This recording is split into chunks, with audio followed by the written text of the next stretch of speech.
Comenzado a hablar de el poder legislativo como uno de los poderes del Estado.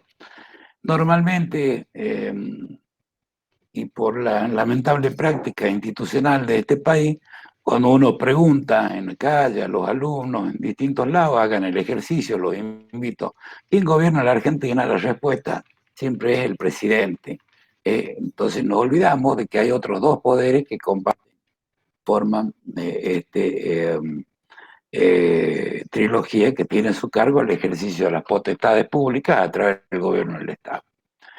De gobernar el Estado a partir del poder legislativo, que tiene funciones específicas y, como habíamos señalado, están compuestos por nuestros representantes, nuestro bicameral con Cámara de Diputados y Senadores. Son cuestiones que ya hemos visto en el encuentro pasado. Sobre el trabajo parlamentario, está compuesto de distintas fases. Los legisladores, si bien tienen distintos tipos de sesiones, es decir, periodos a partir de los cuales se reúnen. Es importante dejar en claro en este sentido de que los poderes legislativos a lo largo del tiempo encuentran su raíz en el siglo XII, dicen algunos, en el contexto del Reino Unido. Otros, los españoles, dicen nosotros estábamos antes a través de las Cortes Generales. Lo cierto es que esta agrupación de representantes, que en esencia eso es el órgano parlamentario, tuvo como modalidad de función la característica de no ser un órgano permanente. Es decir, no es un órgano que funciona todo el año, esto en sus orígenes, y en función de eso es que no, no,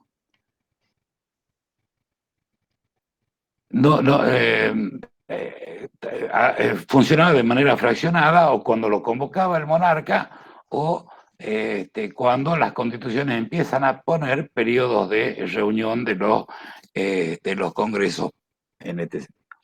Nosotros, en nuestro país, el Congreso de la Nación funciona en distintos tipos de sesiones. Ordinariamente, el Congreso de la Nación funciona a partir del 1 de marzo de cada año.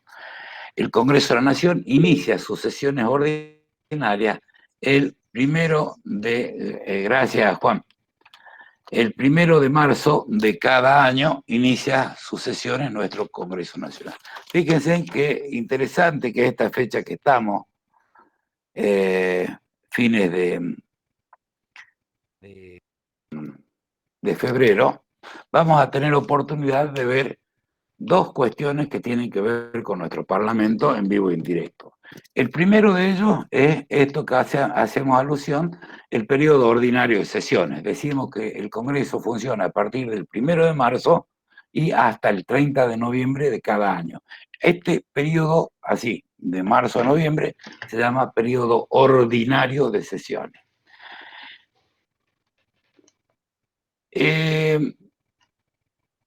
El próximo lunes va a ser el 1 de marzo, y ahí vamos a ver cómo el presidente de la Nación, en su carácter de titular del Poder Ejecutivo, va a ir al Congreso de la Nación y dar la apertura, a proceder a la apertura del periodo ordinario de sesiones. En esta ocasión se reúne un órgano que funciona en contadas oportunidades, conforme lo prevé la Constitución, que es de la Cámara de Diputados y la Cámara de Senadores. La reunión, tomamos nota, la reunión de la Cámara de Diputados con la Cámara de Senadores es lo que se conoce con el nombre de Asamblea Legislativa. Una de las ocasiones por las que todos los años se reúne la Asamblea Legislativa es para dar inicio al periodo de sesiones ordinarias. Repito, el próximo lunes, por ser 1 de marzo y conforme lo prevé la Constitución, se va a dar inicio al periodo de sesiones ordinarias del Congreso de la Nación. ¿Esto qué significa el periodo ordinario? Que a partir de ahora, y conforme lo acuerden cada una de las cámaras, tanto de diputados como de senadores, y está previsto en los subrayos, reglamentos internos de cada una de las cámaras, establecen la modalidad de trabajo durante todos los meses en el que está previsto este periodo ordinario. Esta modalidad de trabajo abarca la fijación de un día a la semana en el que se une el Pleno, es decir, los 257 diputados y los 72 senadores.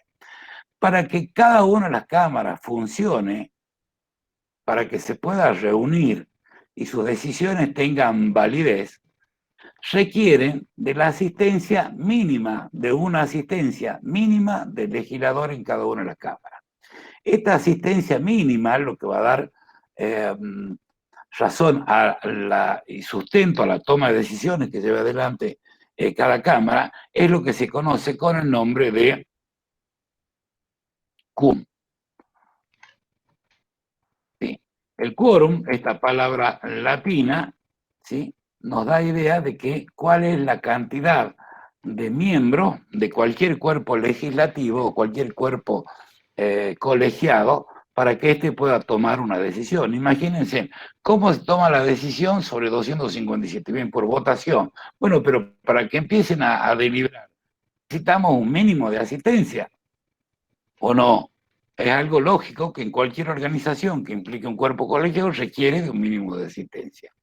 Ese mínimo de asistencia para que comiencen a sesionar lo que se conoce quórum, de la misma manera que el quórum es necesario al momento en el que cada cámara vaya a tomar una decisión. Fíjense en que cuando estudiamos reforma constitucional, por ejemplo, y analizábamos el artículo 30, decía la Constitución se reformará en todo, en cualquiera de sus partes, si así lo resuelven las 2/3 partes de los miembros de cada cámara. Cuando veamos la designación de los jueces de la Corte de Justicia, dirá, y requerirá el acuerdo del Senado con el voto de las 2/3 partes de los presentes. Siempre está haciendo alusión a algún tipo de mayoría. Cuando veíamos la vez pasada la forma de participación semidirecta, decíamos, la Constitución dice en el 39 y lo hace también en el 40, dice, una ley que será aprobada por la mayoría absoluta de los miembros de cada Cámara establecerá cómo se va a reglamentar la consulta popular vinculante. Como vemos, el tema de la votación siempre aparece con un mínimo de requisitos, pero no puede haber votación si no hay quórum. No puede iniciar una sesión de cualquiera de las cámaras si antes no hay quórum. ¿Cuándo hay quórum? ¿Cuándo se entiende de que existe quórum? ¿Cuál es el mínimo indispensable que la Constitución requiere para que pueda funcionar cada una de las cámaras? Ese mínimo indispensable, el quórum, es equivalente a la mitad más uno de los miembros de cada cámara. Si la Cámara de Senadores tiene 72 miembros, ¿con cuánto conformará quórum? A ver, Zoe.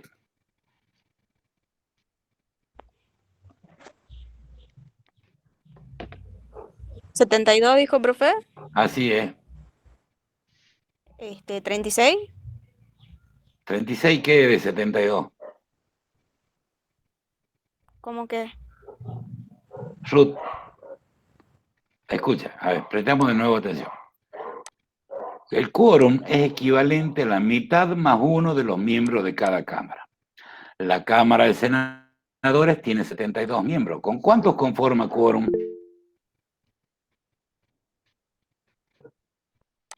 37, Muy bien, Ruth, ¿por qué? porque es la mitad más uno. Exacto, la mitad de 72 es 36, al menos hasta hoy era más o menos así, ¿no es cierto? Más 1, 37. Gracias, Ruth. Para que pueda funcionar la Cámara de Senadores, necesitas de que estén presentes al momento del inicio 37 senadores, porque es el quórum 1.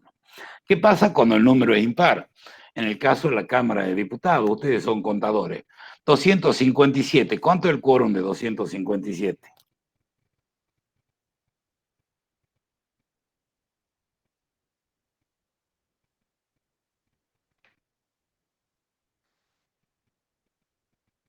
¿Cuánto es la mitad de 257? 130.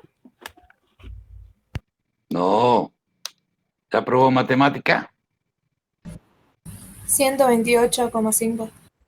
Ajá, bien, 128,5. Es decir, más 1 sería 129,5. La Cámara de Diputados conforma quórum, según las interpretaciones, con 129 miembros. ¿Está claro? Sí, la mitad más 1 es el quórum que necesitan para poder funcionar cada una de las cámaras.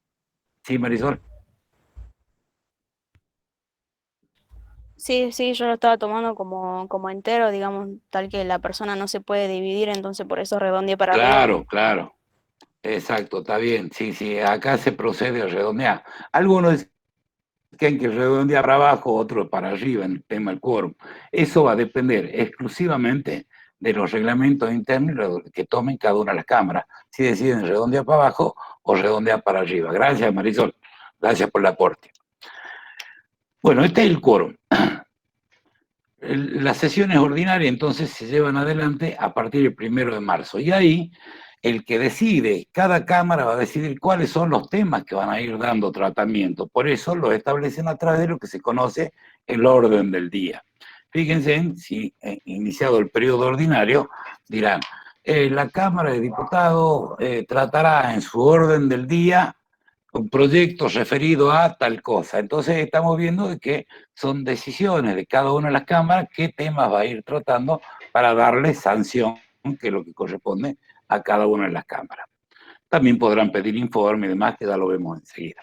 Es decir, en el periodo ordinario cada cámara va a ir trabajando. ¿Cómo trabaja el Congreso de la Nación? Los proyectos, vamos a ver enseguida, desde el artículo 77 en adelante, dice que los proyectos pueden tener inicio en cualquiera de las cámaras. Por proyectos presentados, y acá el tema se llama iniciativa legislativa. Nosotros ya hemos visto, como forma de democracia semidirecta, la iniciativa popular como una excepción. Y también hemos señalado en aquella oportunidad que solo tienen derecho de iniciativa legislativa los habilitados por el artículo 77 de la Constitución. Pueden iniciarse en cualquiera de las cámaras del Congreso por proyectos presentados ¿por quién? Por sus miembros, se refiere a los miembros del Congreso. Es decir, lo que tienen derecho de iniciativa, un derecho político, pero no lo tenemos todo. Para obtener derecho de iniciativa legislativa es necesario ser legislador, en este caso nacional. Los senadores, a partir del momento en el que juran, se incorporan a la Cámara, y los diputados, en el momento que juran, se incorporan a la Cámara. A partir de ese momento, del día que dicen sí juro, ya pasan a tener derecho de iniciativa legislativa. También quien puede presentar proyectos de leyes es el Poder Ejecutivo, y es muy común escuchar, ¿sí? Cuando tenemos ejecutivos que les interesa que salgan algunas leyes, dirán la noticia, el Poder Ejecutivo envió un proyecto de ley al Congreso de la Nación, y ahí dirá a la Cámara de Diputados o a la Cámara de Senadores. Entonces, ahí se van iniciando los proyectos, ingresan, toman conocimiento todo el cuerpo, pero no resuelve. ¿Se imagina cómo harán para resolver un proyecto? 257 diputados, suponiendo que vayan todos, o los 72 senadores, para poder especializar mejor el trabajo legislativo, cada una de las cámaras, como una competencia propia y privativa de ellas, dicta sus propios reglamentos. Entonces, si nosotros buscamos por internet, cómo es el reglamento de la Cámara de Diputados de la Nación o de la Cámara de Senadores de la Nación. En ese reglamento, generalmente, es muy común en todos los órganos parlamentarios, se crean comisiones. ¿Qué son las comisiones? Son espacios en que son integradas por los mismos legisladores y que se caracterizan por tener una especialidad de estudio. Entonces vamos a encontrar que tenemos comisiones. En la Cámara de Diputados puede haber comisión de asuntos constitucionales, comisión de economía, comisión de derecho penal, comisión de relaciones internacionales, comisión de educación, comisión de salud. Los mismos legisladores trabajan no solo el día de la sesión, sino en teoría trabajan en una etapa previa, que son a través de las comisiones que se han creado por los reglamentos internos. Esas comisiones, creadas por los propios legisladores, si mal no recuerdo, lo pueden indagar ustedes si es que les interesa, cada comisión de la Cámara de Diputados está integrada más o menos entre 27 y 28 miembros. Los miembros son los mismos diputados. Lo mismo ocurre en el Senado. Normalmente, cuando se está por aprobar el presupuesto, si la Comisión de Hacienda dio dictamen al proyecto de presupuesto para el año 2022. Escucharemos sobre fin de año. Esto quiere decir que las comisiones integradas por los propios diputados y senadores, por los propios legisladores, estudian pormenorizadamente un proyecto de ley. Por eso se dividen en órdenes temáticos. Hay quienes conocen más de salud, bueno, irán a la Comisión de Salud. Quienes conocen más de educación, irán a la de educación. Los de economía, a la Comisión de Economía. ¿Sí? Los que conocen de obras públicas, a esa comisión. Hay tantas comisiones como son en función de la temática a la que se va a dedicar el Congreso de la Nación, y que sabemos que es bastante amplia la temática que tiene el Congreso de la Nación. Estas comisiones se reúnen normalmente una vez a la semana y son asistidas por asesores, técnicos. En ocasiones uno puede ver en la televisión la reunión de la comisión y no es en el recinto de deliberaciones, sino que son salones grandes a donde vemos que participa mucha gente, ahí están los asesores, empleados parlamentarios y demás. ¿Qué hace la comisión? Cuando estudia un proyecto de ley, emite un dictamen. Y los dictámenes, y esto ya lo incorporemos porque cuando seamos contadores, dentro de poco tiempo, nos van a pedir que emitamos un dictamen sobre cualquier asunto. Y los dictámenes son opiniones técnicas sobre un determinado asunto. Los dictámenes, por naturaleza, lo van a estudiar ahora en la próxima materia, que es administrativo, los dictámenes que emiten los órganos públicos en general, y en este caso puntual al que nos referimos, son a comisiones del Congreso, emite dictamen en el cual aconsejan, subrayo, aconsejan que se apruebe o no un proyecto de ley, que se apruebe así como está presentado o que se apruebe con alguna modificación, y eso lo resuelven también por mayoría de votos dentro de cada comisión. Las comisiones también funcionan una vez que obtienen un quórum, que también es equivalente a la mitad más uno de sus miembros. Entonces, entra un proyecto de ley, la Cámara en el Pleno lo envía a que lo estudie y analice una de las comisiones. Esas comisiones emiten dictamen y vuelven al Pleno de la Cámara de Diputados, de la Cámara de Senadores, según a donde nos encontremos, y ahí ya el Pleno en general va a tratar el proyecto de ley al que le dará aprobación. Primero en general, que se aprueba la idea, y luego en particular volvemos sobre el tema. Esta nómina de temas a tratar son típicas y están en los periodos ordinarios de sesiones, la elabora cada una de las cámaras. En general, cada cámara tiene una comisión que lleva por nombre la Comisión de Labor Parlamentaria, que es la que establece ese orden del día. ¿Cuándo termina el periodo ordinario de sesiones? Normalmente el periodo ordinario de sesiones termina el 30 de noviembre de cada año, pero pueden prorrogarse por decisión conjunta de ambas cámaras. Anotamos. Comienzan juntas las dos cámaras, el 1 de marzo, y terminan, en principio, el 30 de noviembre, pero para poder cerrar el periodo ordinario tienen que aprobar el presupuesto. El presupuesto es la ley de leyes, decía Joaquín B. González, notable jurista. Ley de leyes, ¿por qué? Porque la ley de presupuesto, y tomamos nota, el presupuesto nacional es una ley, como el presupuesto provincial, una ley provincial, como el presupuesto municipal es una ordenanza municipal. ¿Y por qué ley de leyes? Decía Joaquín B. González. Porque ahí está el programa de gobierno. El presupuesto establece qué es lo que calcula el Estado que va a recaudar, que va a tener como ingresos por recaudación tributaria, por créditos, de cualquier naturaleza, lo va discriminando, y de qué manera calcula que va a gastar y en qué va a gastar. Por eso decimos en la importancia de la ley de presupuesto, porque no se puede, el Estado no puede efectuar un gasto si previamente no está autorizado por el presupuesto. Fíjense que siempre se discute en términos generales, no, este gobierno aumentó el presupuesto en educación, soñemos un poco. cualquier gobierno que aumente el presupuesto en educación, sin duda, mejorando nuestra calidad de vida.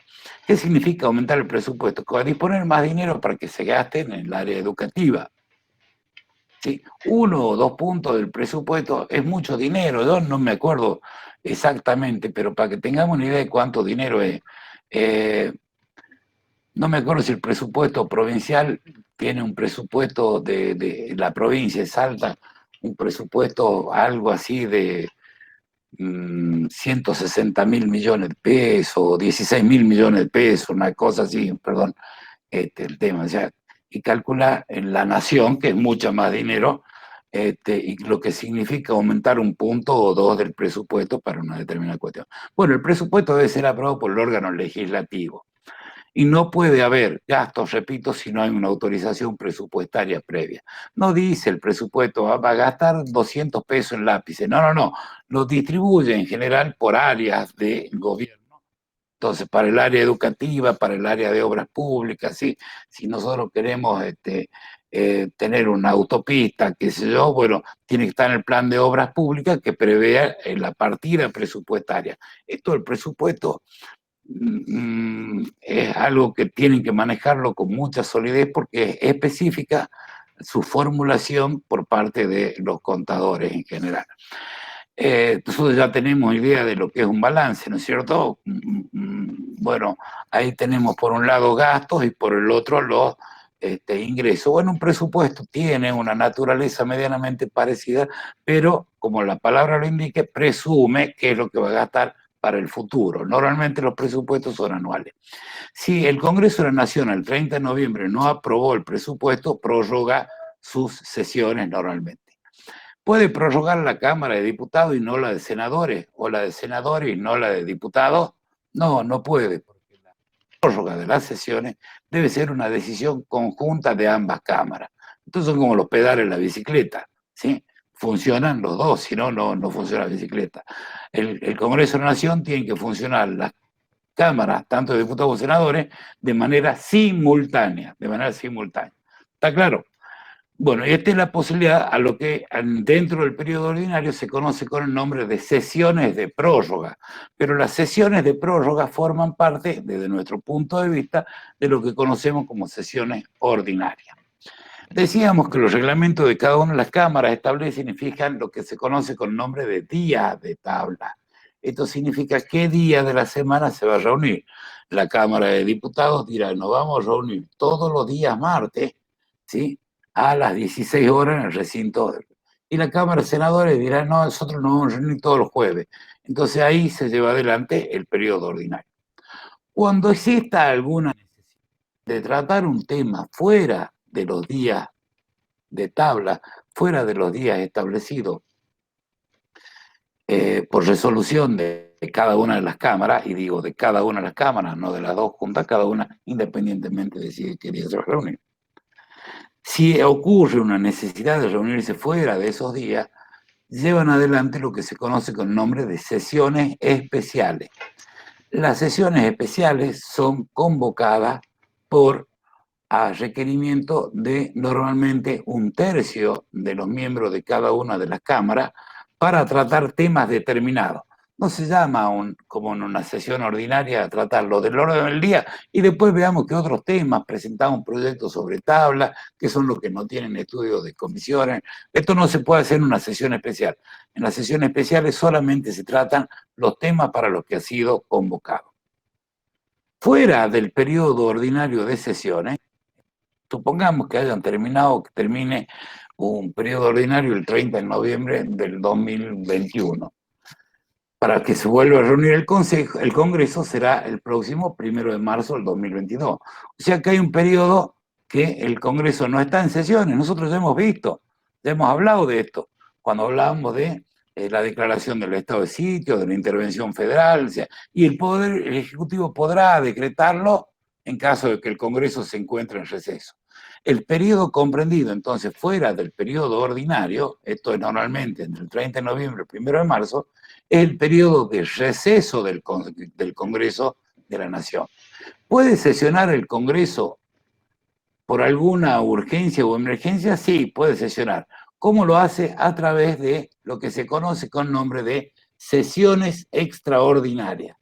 Las sesiones extraordinarias del Congreso son las que, uno, en primer lugar, se realizan en el periodo de receso del Congreso de la Nación.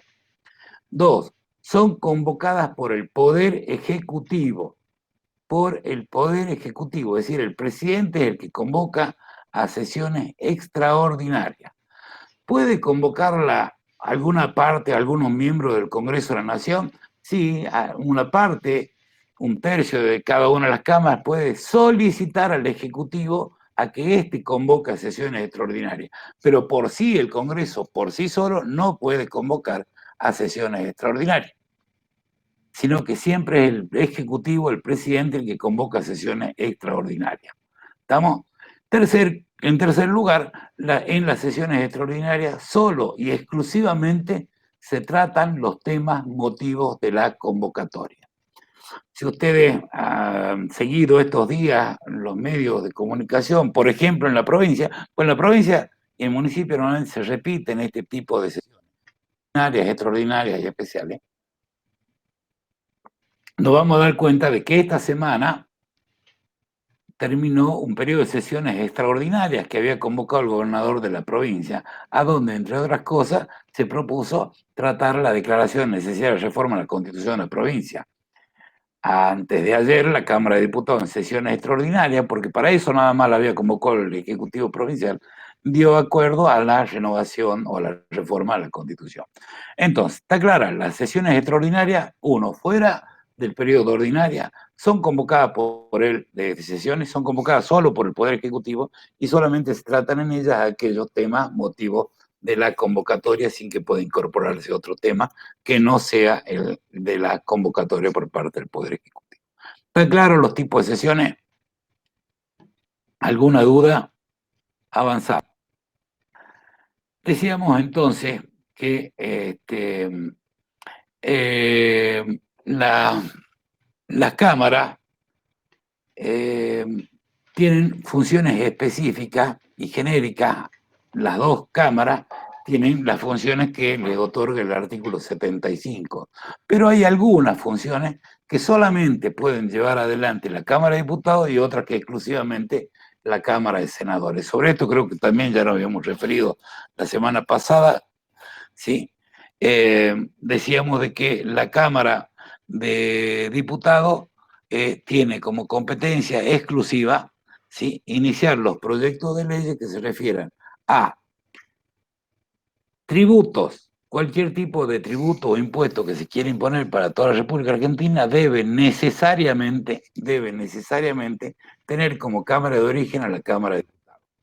De la misma manera, cualquier proyecto de ley que tenga que ver con el reclutamiento de tropas. Así lo dice el artículo 52 de la Constitución. Los proyectos de leyes pueden iniciarse, decíamos hace rato, en cualquiera de las cámaras, pero el 77 nos dice, salvo las excepciones previstas en esta Constitución. Bueno, acá en el 52 encontramos la primera excepción. Todos los proyectos de ley sobre tributos y sobre el reclutamiento de tropas deben obligatoriamente iniciarse en la Cámara de Diputados de la Nación.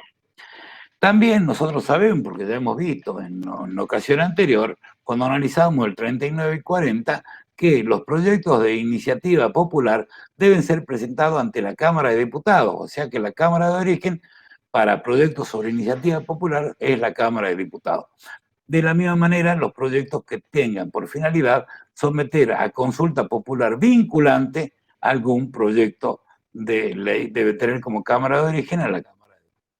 Esto es pregunta que siempre hacemos, ¿no? Competencia exclusiva de la Cámara de Diputados y competencia exclusiva de la Cámara de Senadores. Al Senado, por su parte, le corresponde tener iniciativa exclusiva en materia de coparticipación federal, aquella ley que alguna vez Dios quiera que sus nietos puedan ver una nueva ley de coparticipación, aquella ley que venga a modificar el esquema de la coparticipación debe tener como Cámara de origen la Cámara de Senadores. ¿Por qué? Porque representa a las provincias.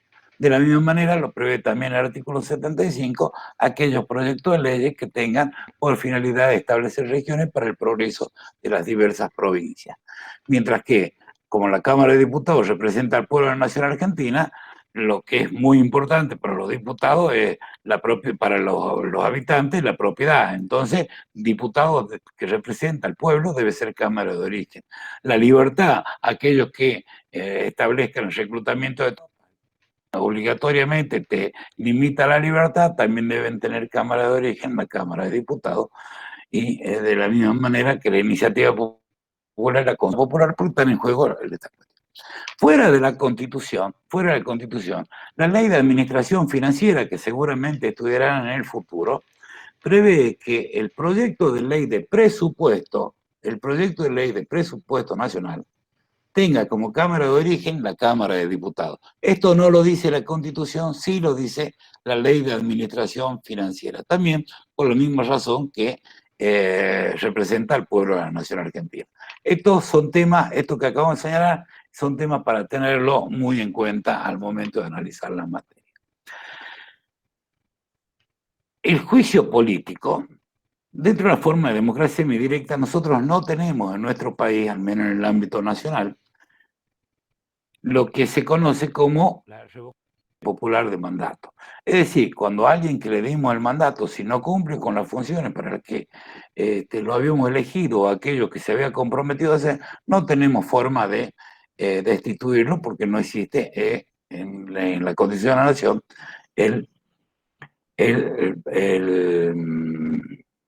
el procedimiento de revocatoria de mandato. Pero cuando algún funcionario no cumple con las funciones que corresponde o que la Constitución ha establecido, se lleva adelante lo que se conoce como el procedimiento de juicio político. En algunos estados este nombre utilizan el nombre impeachment, pero en definitiva lo que se lleva adelante es un proceso de juicio político, tiene por sola finalidad destituir a determinados funcionarios. El artículo 53 de nuestra Constitución prevé la cuestión del juicio político. Acá lo traemos a colación porque también es una competencia propia y exclusiva de la Cámara de Diputados, subrayo, de la Cámara de Diputados, promover la iniciación de juicio político. De esta manera, el artículo 53 de la Constitución comienza diciendo, solo ella acusa, es decir, se refiere a la Cámara de Diputados, solo ella acusa, ¿ante quién? Ante el Senado. El juego de juicio político, el procedimiento de juicio político tiene dos etapas.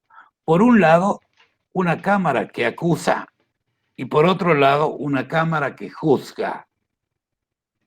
Una Cámara que juzga. La Cámara de Diputados es la que acusa a alguien en un proceso de juicio político, ya vamos a ver a quiénes y por qué, las causales, y otra Cámara, la Cámara de Diputados, es la que asume el rol de juzgamiento. Y su decisión, vamos a ver, no tiene más objeto que destituir a los funcionarios de su cargo. No, un juicio político no manda preso a nadie, pero puede habilitar a partir de los resueltos del juicio político ir a la justicia ordinaria, al Poder Judicial, para que éste sí lleve adelante un proceso judicial que termine con una sentencia condenatoria, por lo menos. Y hoy en día, pues, en virtud de la legislación nacional, también se previó la posibilidad de que cuando alguien comete un ilícito y se enriquece a costa del Estado, acuérdense de nuestro artículo 37, pueden ser quitados sus bienes y vuelta al Estado. Ya vamos a hablar de eso otro día. El procedimiento de juicio político entonces se inicia en la Cámara de Diputados. Vamos al 53, que digo, no hay que saber la memoria, pero tenemos que saber cómo es el procedimiento.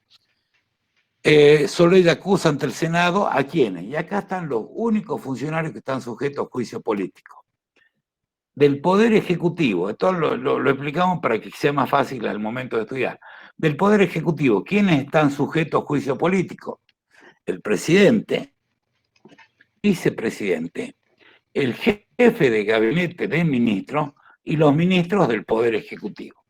Repito, los funcionarios del Poder Ejecutivo que están sujetos a un proceso de juicio político son presidente, vicepresidente, jefe de gabinete del ministro, el artículo 100 de la Constitución, y los ministros del Poder Ejecutivo. ¿Está claro? Del Poder Judicial, el Poder Judicial, vamos adelantando, es la última unidad, ¿sí?, del programa y hay que conocerla, está compuesto por dos tipos de jueces. Lo que la Constitución llama jueces de la Corte Suprema de Justicia y los jueces inferiores. Jueces inferiores son de primera y de segunda instancia. Jueces de primera instancia y los de segunda son jueces de las cámaras de acciones. Ya lo vamos a estudiar en detalle esta cuestión. Los jueces inferiores son designados, vamos a estudiar, a través de un proceso de concurso que se lleva adelante a través de un organismo que se llama Consejo de la Magistratura de la Nación. Y pueden ser destituidos a través de otro órgano que se llama Jurado de Enjuiciamiento. Estos los jueces inferiores. Pero los jueces de corte, de la Corte Suprema de Justicia de la Nación, estos 5 que hoy integran la Corte Suprema de Justicia de la Nación, son designados a propuesta del Poder Ejecutivo y con acuerdo de las 2/3 partes de los miembros presentes del Senado. Y son removidos exclusivamente a través del procedimiento de juicio político. Entonces, ¿quiénes son las personas que están sujetas a juicio político? Vicepresidente, jefe de gabinete de ministros y los ministros del Poder Ejecutivo. Y también del Poder Judicial, los que están sujetos a juicio político son los miembros de la Corte Suprema de Justicia de la Nación, que el artículo 53 les pone este mismo nombre: miembros de la Corte Suprema de Justicia de la Nación. ¿Está claro? Esto también es algo que nos interesa que tenga perfectamente claro quiénes son las personas que están sujetas a juicio político. El secretario de Justicia de la Nación puede estar sujeto a juicio político. No está nombrado dentro del artículo 53. El ministro de Salud de la Nación puede abrirse el juicio político si está dentro de los nombrados del 53. El ministro de la Corte Suprema de Justicia de la Nación está sujeto a juicio político si está dentro de los previstos en el 53. ¿Está claro hasta acá? ¿Alguna duda? Bien, ya sabemos quiénes. Ahora vamos a ver cuáles son las causales para que se abra un juicio político. Están en el 53 y son 3. Son 3. En las causas de responsabilidad que se intenten por mal desempeño o delito en el ejercicio de la función o crímenes comunes. Estas son las 3 causales por las que se puede llevar adelante un juicio político. ¿Sí? Hace rato Marisol preguntaba, ¿y cómo puede ser una pregunta? Bueno, ¿y qué te parece si una pregunta es? El señor ministro de Salud, digamos, para poner un ejemplo, el señor ministro de Economía, otro para no ponerlo en cuestión coyuntural, el ministro de Economía ha sido acusado de que ha coaccionado al dueño de una imprenta para en la que se emiten billetes de curso nacional, para que se la venda a un grupo de amigos de él. En caso contrario, manifestó que pedirá la quiebra a través de la AFIP, por ejemplo. Cualquier parecido con la realidad es mera coincidencia. Bueno, esto dará causal a un juicio político. Y bueno, miremos el 53. Ahí tiene que entrar en alguna de las 3 causales. Mal desempeño es lo que en derecho se llama concepto jurídico indeterminado. Y mal desempeño no pueden caber muchas cosas, pero fundamentalmente tienen que ser graves, tienen que traer aparejado un problema institucional, y el criterio de que si un funcionario actuó bajo mal desempeño es un criterio que lo tendrán que resolver las 2/3 partes de los miembros de la Cámara de Diputados. ¿Queda claro esto, no? Las 2/3 partes, porque con eso, esa mayoría es la necesaria para acusar. La segunda de las causales es delito en el ejercicio de la función. Hay determinados delitos que solamente pueden ser cometidos si alguien está ocupando una función. Por ejemplo, ¿puede alguien que voy a pedir la quiebra si no soy titular del Ministerio de Economía? No. Sí, y vos que soy, bueno, yo enseño en la Universidad Nacional, soy profesor de Derecho Constitucional. Bueno, no podés pedir la quiebra porque no está en el ejercicio de una función. Típico delito en el ejercicio de la función es el delito de cohecho, lo que normalmente se conoce con el nombre de coima, ¿sí? Si viene un inspector a inspeccionar, a hacer una auditoría a un organismo público, no le puede decir el titular del organismo público cuando hay cohecho. Dice, bueno, mira, si me das tal plata o tal beneficio, no te inspecciono. Bueno, ahí hay un delito. Este delito se llama cohecho. ¿Sí? Está tipificado en el Código Penal, por eso es un delito. Pero ¿quiénes lo pueden cometer? Las personas, un inspector. ¿Yo puedo cometer ese delito? No, si ni siquiera trabajo en la Administración Nacional. ¿Está claro esto? Delito en el ejercicio de función tiene que haber una vinculación entre la función que está llevando adelante y el delito tipificado por el Código Penal que está cometiendo. Esa es la segunda causal. Y la tercera causal, un crimen común. El legislador ha pasado en Salta, entró con un grupo de personas efectuando disparos para apoderarse de los bienes de otros. Robo, ¿sí? Robo, utilizó armas para apoderarse de los bienes de otros. ¿Y qué el legislador? Ministro de la Nación. Es un crimen común. Entonces, está claro, estas son las tres causales. Mal ejercicio de la función, delitos cometidos en el ejercicio de la función y crímenes comunes. Para que la Cámara de Diputados resuelva acusar a alguien, necesita las 2/3 partes de sus miembros. Continuamos con la lectura del artículo 23. Después de haber conocido ello y declarado haber lugar a la formación de causa por la mayoría de las 2/3 partes, y acá fíjense en la redacción, de los miembros presentes. Vamos a suponer entonces que la Cámara de Diputados ha resuelto abrir juicio político a determinados funcionarios de los enumerados en el 53, ¿y qué hace ahora? ¿Ante quién lo acusa, decíamos? Ante el Senado. El Senado le corresponde, dice el artículo 59, juzgar en juicios políticos a los acusados por la Cámara de Diputados. Y acá viene cómo es el procedimiento. Primero, los senadores deben jurar, debiendo sus miembros prestar juramento para este acto. ¿Por qué juran nuevamente los senadores?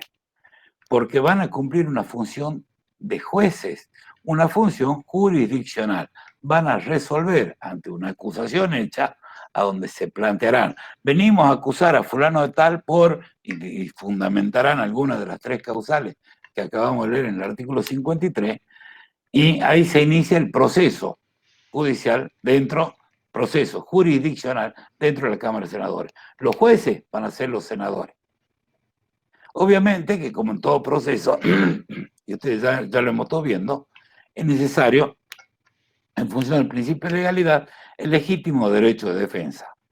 Y ahí, en este proceso, debe darse lugar al legítimo derecho de defensa, tanto en la instancia de la acusación como en la instancia de juzgamiento, sobre todo en la etapa de juzgamiento. Y acá viene una excepción. Cuando el acusado, dice el artículo 59, sea el presidente de la nación, el Senado va a ser presidido por el presidente de la Corte, dice la Nación. Primero, una aclaración. ¿Quién, pregunto y espero alguna respuesta, quién es el presidente natural del Senado Nacional? El vicepresidente de la Nación. Muy bien, Galo, el vicepresidente de la Nación. Funciones específicas del vicepresidente son dos. Una, presidir el Senado, y la otra, reemplazar al presidente en caso de ausencia. Bueno, cuando el acusado en juicio político, dice el 59, sea el presidente del Senado, entre paréntesis, vicepresidente, va a dejar de cumplir su función natural de presidente del Senado. ¿Por qué? Porque, ¿qué esperamos de un tribunal de justicia? De un tribunal que vaya a resolver una cuestión. De cualquier tribunal, ¿qué esperamos? Que sea objetivo, ¿no es cierto? Nosotros cuando rendimos una materia también encontramos frente a un tribunal. ¿Qué esperamos? ¿Arbitrariedad o que sea objetivo y que nos dé justicia? En realidad esperamos aprobar, decimos, ¿no?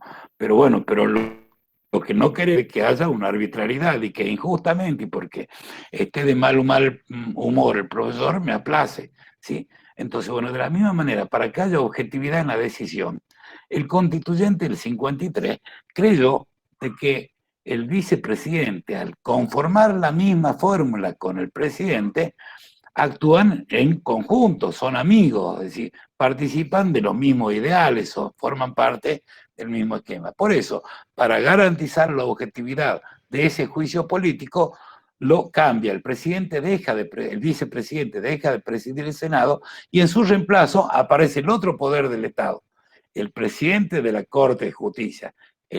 La autoridad máxima del Poder Judicial va a presidir el Senado en caso del juzgamiento del presidente. Si bien no lo dice la Constitución, se entiende que esto es aplicable cuando el que está sujeto a juicio político sea el vicepresidente. Obviamente no va a presidir el mismo el Senado en el cual van a juzgar su conducta. Bueno, esto que quede ahí claro. El artículo 60 complementa el juicio político que se produce como órgano juzgador al Senado de la Nación y dice, su fallo no tendrá más efecto que destituir al acusado. Esta es la finalidad del juicio político, destituir a los acusados. Y aún declararlo incapaz de ocupar ningún empleo de honor, de confianza o sueldo de la nación. En este sentido, está la otra posibilidad que tiene el Senado de no solo destituirlo, sino también de inhabilitarlo para que vuelva a ocupar un cargo público en el ámbito de la nación. Entre paréntesis, no es el caso. Cuando se preguntan, ¿y por qué le van a hacer juicio político? Nosotros tenemos un esquema muy similar al de los Estados Unidos. ¿Y por qué le van a hacer juicio político a Trump si ya no es presidente? Bueno, porque pueden inhabilitarlo, ¿sí? Ya no lo destituyen, pero sí inhabilitarlo. Esto es lo que decía una parte de la doctrina. Lo digo para que tengamos en cuenta. La parte condenada quedará, no obstante, sujeta a acusación, juicio y castigo conforme a las leyes ante los tribunales ordinarios, lo que le decía. Si se cometió un delito, no solo basta con destituirlo, sino que el Senado puede enviar las actuaciones a la justicia ordinaria para que ésta lleve adelante un proceso y le aplique la sanción penal que corresponde en el caso que hubiera cometido un delito. No sé si hasta acá ha quedado claro cómo el procedimiento de juicio político y la participación de ambas cámaras. Entonces, cuando hacíamos alusión a las competencias exclusivas de cada una de las cámaras, nos referimos, en primer lugar, a cuando cada una de las cámaras tiene iniciativa legislativa exclusiva. Y hemos señalado la de la Cámara de Diputados y la Cámara de Senadores. ¿Qué otra competencia exclusiva tienen cada una de las cámaras? En el juicio político, la Cámara de Diputados acusa, ya sabemos a quiénes y cuáles son las causales y con qué mayoría, y la Cámara de Senadores juzga. También sabemos cuáles pueden ser los efectos del juzgamiento, destitución y aún llevarlo a los tribunales ordinarios, qué mayoría es necesaria para declarar culpable y destituir a algunos de los funcionarios, enumerado en el artículo 53, también es la misma que se pide a diputados con los 2/3 de los miembros presentes. Así finaliza el artículo 59, ninguno será declarado culpable sino a mayoría de los 2/3 de los miembros. Es decir, con 2/3 presentes se puede destituir a algunos de los funcionarios enunciados en el artículo 93. No sé si quedó claro. ¿Alguna duda? Bien, continuamos. Brevemente, como atribución propia de cada una de las cámaras, decíamos, está la potestad de crear comisiones dentro de su seno y que estas comisiones analicen los proyectos de leyes y emitan dictamen. El artículo 77 de la Constitución prevé la posibilidad, el procedimiento a partir del artículo 77, para ser más claro, se inicia lo que se conoce como el procedimiento de formación y sanción de leyes. Yo los invito a que lo lean a los artículos, pero nos vamos a exceder unos par de minutos más porque les voy a explicar el procedimiento y luego ustedes, cuando vamos a la lectura del articulado, tal vez nos quede un poco más claro de interpretar mejor el articulado de la Constitución. Los proyectos, salvo las excepciones, dice el 77, se pueden iniciar en cualquiera de las cámaras. Ya hemos hablado de cuáles son las excepciones. Ya hemos hablado también quiénes son los que tienen iniciativa legislativa y quiénes son las personas que pueden presentar proyectos de ley. Otra de las cuestiones que podemos preguntar. A ver, le vamos apuntando ya a Marisol, suponete que se ha escrito. Entonces dirá, la señora concejal del municipio de Salvador Massa presentó ante la Cámara de Diputados un proyecto de ley para que amplíe la zona de frontera. ¿Sí? ¿Qué observaciones realizaría ese proyecto? Entonces, la contestación sería, no, el artículo 77 no la habilita a la señora concejal del municipio de Salvador Massa que presente proyecto de ley ante el Congreso de la Nación. Solo pueden presentarse proyectos de ley por los legisladores, por el Poder Ejecutivo o a través de la iniciativa popular, como el 39 y 40. ¿Está claro? ¿Sí? No cualquiera puede presentar un proyecto de ley. Aprobado un proyecto, primera hipótesis, la Cámara de Origen aprueba el proyecto de ley. Aprobado que fuera el proyecto de ley por la Cámara de Origen, pasa a la otra Cámara para su revisión. La primera Cámara la vamos a llamar Cámara de Origen. Y la otra Cámara la vamos a llamar revisora. Si la Cámara de Origen, pregunto y espero una contestación, si la Cámara de Origen es diputado, Ailén, ¿cuál será la Cámara revisora?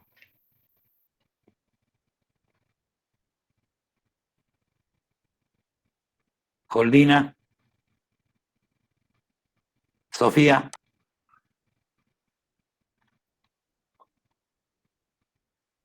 Brian.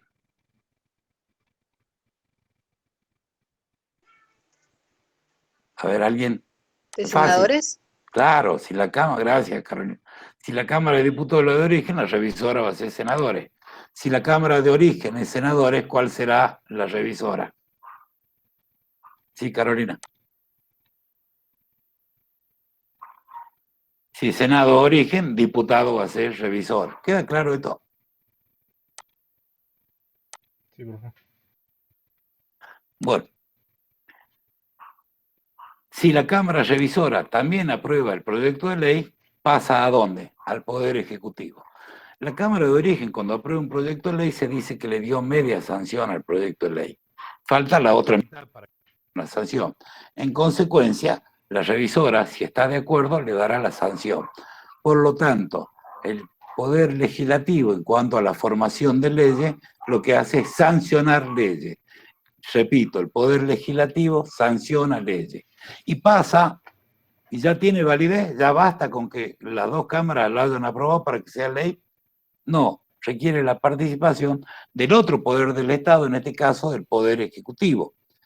Pasa, una vez que es aprobado por ambas cámaras, pasa al Poder Ejecutivo para que éste, conforme lo prevé el artículo 80, promulgue, en caso de que esté de acuerdo, y publique. Porque si no la publica no puede ser exigible el proyecto de ley, si no, no la podemos conocer. Entonces, volvemos. Cámara de Origen aprueba, media sanción, pasa a la Cámara Revisora, aprueba, tiene la sanción, y pasa al Poder Ejecutivo para que éste la promulgación. O puede no estar de acuerdo y en consecuencia formula lo que en letra de la Constitución dice, podrá observar la ley, lo que en el lenguaje común se denomina veto, con B corta, produce el veto de la ley y volverá ese veto a la Cámara de Origen. Hasta ahí la primera etapa y una primera hipótesis para el procedimiento de formación y sanción. Aprueba Cámara de Origen, aprueba Cámara de Diputados, pasa al Ejecutivo y si el Ejecutivo está de acuerdo, la promulga y publica. Y eventualmente, vamos a ver, puede ser necesario, la reglamenta para que se haga efectiva. ¿Está claro? Ahora, la Cámara Revisora tiene que obligatoriamente estar de acuerdo con el proyecto de ley enviado por la Cámara de Origen? No. Puede formular alguna observación o modificar algo que aprobó la Cámara de Origen. Cuando observa, modifica algo del proyecto de ley que había enviado la Cámara de Origen, debe modificar el proyecto de ley y se lo devuelve a la Cámara de Origen. No va al Ejecutivo. No está de acuerdo. Lo ha modificado. Lo devuelve a la Cámara de Origen. Y cuando lo devuelve debe indicar, y esto presten especial atención, debe indicar con qué mayoría se produjo tal modificación. Si fue por mayoría absoluta, nosotros ya sabemos mayoría absoluta es la mitad más uno de los votos, o fue por mayoría de 2/3 de los presentes. Cuando vuelve el proyecto a la Cámara de Origen, la Cámara de Origen tiene dos opciones. Aceptar las modificaciones que realizó la Cámara Revisora o rechazarla.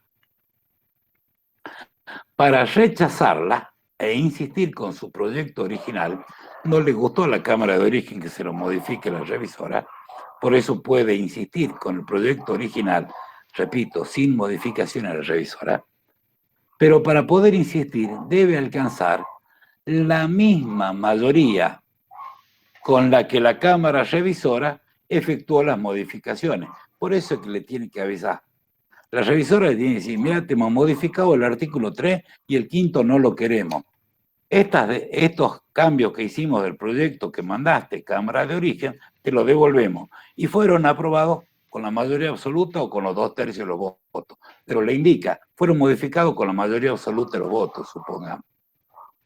Y la Cámara de Origen, repito, puede o aceptar, lo aprueba y se lo da al Ejecutivo. ¿Con qué? Va con las modificaciones producidas por el Senado. O puede insistir en el proyecto original, pero para insistir con el proyecto original, sin tener en cuenta las modificaciones que efectuó en los artículos 3 y 5, supongamos, la Cámara Revisora, para poder insistir debe alcanzar la misma mayoría, no digo cantidad de votos, cuidado, la misma mayoría que aquella con la que se efectuaron las modificaciones en la Cámara Revisora. ¿Por qué decimos mayoría y no cantidad de votos? Y bueno, porque uno tiene 257 y la otra tiene 72. ¿Se entiende? No podemos hablar de cantidad de votos, pero sí de mayoría. Si la mitad más uno o los 2/3, porque esto, misma, idéntica mayoría, no en número, pero sí en calidad se da en cualquiera de las dos cámaras. ¿Quedó claro hasta acá?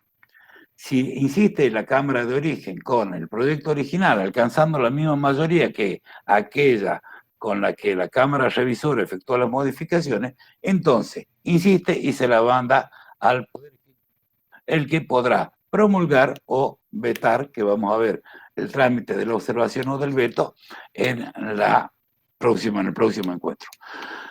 Finalmente, y para que quede más claro también la posibilidad de analizar mejor todavía el articulado que le estoy pidiendo que lea del 77 al 84, el artículo 79 trae una innovación en 1994 respecto a la aprobación de los proyectos, que es un poquito compleja de comprender, pero lo vamos a explicar ahora. Los proyectos de leyes, por cualquiera de las cámaras, se aprueban primero en general y luego en particular. Este es lo que prevé la Constitución y los reglamentos internos. ¿Qué significa que se apruebe en general? Se aprueba la idea. Se va a tratar un proyecto de ley mediante el cual se va a ampliar la zona de frontera, supongamos. Entonces se pone a disposición de la Cámara respectiva, donde se esté tratando ese proyecto de ley, la idea en general. Esto se llama aprobación en general. Si todos están de acuerdo, sí, aprobemos porque hace falta modificar el régimen de frontera. Perfecto. Aprobado en general. Y ahí empieza el tratamiento en particular de cada uno de los artículos. Entonces dirá el secretario legislativo de la Cámara. Artículo primero. Ampliar la zona de fronteras de todo el territorio de la nación, incluido las Islas Malvinas e Isla del Georgia del Atlántico Sur, por ejemplo. ¿Sí? Por ejemplo, estoy diciendo cualquier cosa. ¿Sí? Bueno, ahí se discute el artículo primero. ¿Estamos de acuerdo? No, sáquenle, ¿para qué van a incluir ahí las Malvinas si forman parte, dirá algún legislador que conozca algo, si forman parte de la provincia de Tierra del Fuego? No hace falta incluirla, no hace falta nombrarla, con que digamos que para toda la República Argentina, entiende que es toda la República Argentina. Bueno, con la modificación propuesta por el diputado Lucas, se va a votar y ahí se vota ya en particular ese artículo. Aprobado eso, vamos a ver el artículo segundo. En la zona de frontera será permitida solamente la adquisición de bienes inmuebles a ciudadanos nacionales, pudiendo también hacerlo residentes con 5 años de residencia en la República Argentina. Bueno, ahí estamos incorporando cosas nuevas y ahí se arma el debate. No, quitémoslo de los residentes, que solo compren inmuebles los nacionales y que utilan, y ahí artículo por artículo. Está claro cómo es la dinámica, ¿sí?, de aprobación en general y luego en particular. Bueno, ahora con esta explicación, más el trabajo en las comisiones, podemos comprender la redacción del artículo 79. El 79 dice que una vez que un proyecto de ley ha sido aprobado en general, ya sabemos de qué se trata, puede, la mayoría absoluta de la totalidad de los miembros de la Cámara respectiva, cualquiera sea, autorizar a que la comisión apruebe en particular el proyecto de ley. Repito, una vez que la Cámara aprobó en general el proyecto, puede autorizar con la mayoría absoluta de la totalidad de los miembros, ¿no? Acá no decimos presente, mayoría absoluta de la totalidad de los miembros de esa Cámara, autorizar a que la comisión específica apruebe en particular, ya no la apruebe la Cámara, el Pleno, puede aprobar una comisión un proyecto de ley. Normalmente esto ocurre cuando se tratan de cuestiones técnicas que solo quienes conocen o se especializan en determinada cuestión pueden aprobar pormenorizadamente. Ahora, si se demora, no trata la comisión, también puede quitarle, con igual mayoría absoluta total de la totalidad de los miembros, puede quitarle esa delegación o esa autorización que le dio la Cámara a su comisión, quitarla y reasumirla la Cámara. Y ahí seguirá el trámite ordinario. Si la comisión aprueba en particular y es Cámara de origen, se lo da a la Cámara revisora y la Cámara revisora podrá tratarlo en pleno o darle algunas comisiones como ella quiera. Y si es la revisora la que tenía autorización para que las comisiones aprueben en particular los proyectos de ley, se los enviará al Poder Ejecutivo. Hasta acá, rápida y brevemente, el procedimiento de formación y sanción de leyes. Les repito, sería muy interesante para que aprovechemos el próximo encuentro y vayamos un poquito más rápido, que leamos los artículos 77 al 84 y obviamente los textos que estén a nuestra disposición para poder comprender mejor el procedimiento de formación y sanción de ley. No sé si ha quedado alguna duda pendiente. No, profe. No. Bueno, entonces nos estamos viendo la próxima semana a través de Galo, siempre dispuesto para esto, gracias. Vamos a ir comunicando aquellas cuestiones que puedan ser de utilidad, sea para que entremos a la plataforma, a la habilitación y en particular relativas al parcial. Y el próximo jueves vamos a tener ya en la clase jueves medianamente delineado cuál va a ser el listado de los temas que vamos a evaluar en el examen parcial. Bueno, que tengan un buen fin de semana. Si hay dudas, ya saben, nos las hacen llegar. Profe, disculpe. Sí, Marisol. Quería saber si antes del parcial va a dar una clase de consulta. Bueno, podemos ponernos de acuerdo, pero no sea el día de la clase normal. Podemos poner otro día, qué sé yo, cualquier día que ustedes tengan disponible, un domingo a las 6 de la mañana, una cosa así como para que hagamos la consulta. Ya nos ponemos de acuerdo, podemos hacerla, pero fuera de los días de clase, porque nos interesa avanzar con los otros temas en vista al final. ¿Vale? Bueno, ¿alguna otra duda, ayuda, aporte? Si no es así, buen fin de semana. Vayan leyendo, chicos, vayan leyendo, ¿sí? Revisen los temas que hemos ido dando clases, tanto las de los viernes y los jueves, y vamos leyendo, así no se nos amontona tanto al momento del parcial. Ahí está. Buen fin de semana y nos vemos. Hola, Gracias profe, por la gracias. atención. Chao, chicos. Chao, Gracias, profe. profe. Hasta luego.